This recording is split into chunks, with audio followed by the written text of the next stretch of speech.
Oggi è martedì 4 maggio 2021. Nessun giorno è un giorno qualunque. Ciascun giorno rappresenta qualcosa di speciale per qualcuno. La storia ci insegna che ogni giorno può avere un motivo per essere ricordato.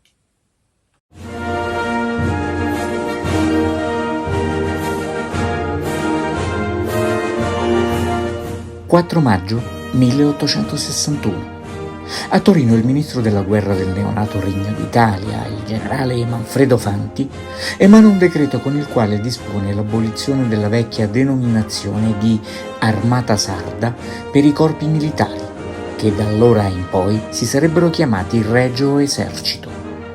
Nasce così 160 anni fa quello che oggi è l'esercito italiano.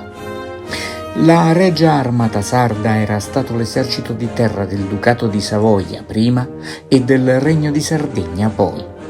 Nella convenzione usata dagli storici per necessità di chiarezza, ma che non ha fondamento negli atti ufficiali, per il periodo del Ducato di Savoia si usa il termine esercito sabaudo, mentre con l'ottenimento da parte dei duchi di Savoia del titolo di re di Sardegna, l'insieme dei corpi militari di terra viene chiamato Armata Sarda o Esercito Sardo.